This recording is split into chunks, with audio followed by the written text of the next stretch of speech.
I can't remember if he pushes you against a post or the horse essentially disrespects you. So how and why did that moment resonate with you, if you can explain to our listener?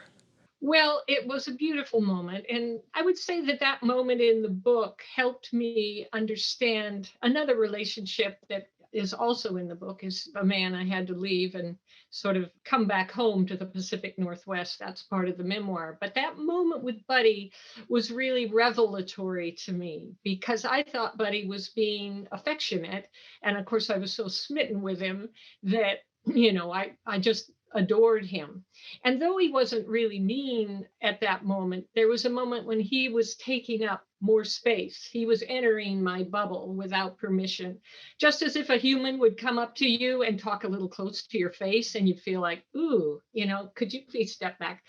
That's the feeling that we actually get when we're tuned in to human interaction as well as horse interaction. So that was a pivotal moment for me. And when Ken said that look, he's not your scratching post, I began to learn through Buddy very, very subtle moments in human relationships as well. So it was a moment where I enjoyed making it a scene in the book because it did resonate.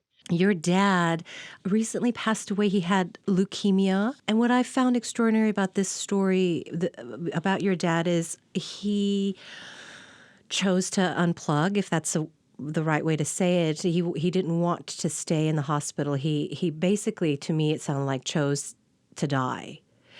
And your family is so tight-knit from what I can gather. I mean, I know you have issues in your family like everybody else does, but you all seem very close. So what do you do when a parent says, I want to die? Because we don't really want to talk about death. No, our culture doesn't talk about death at all. And when in fact, death is everything all the time. I live near a forest here and I walk, Buddy, my horse, and I ride through the forest, and everything we see is both burgeoning in life and death.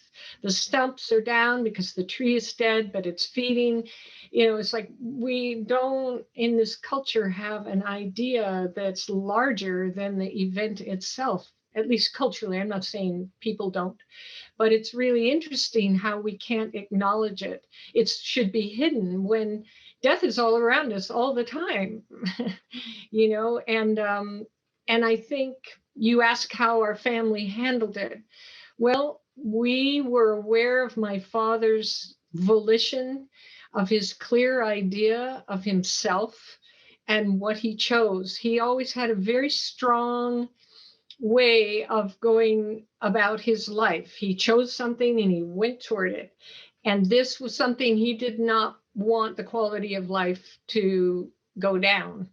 And he just felt like it was time to step out, like time to leave the party. Your father's personality then was really like, I have chosen this.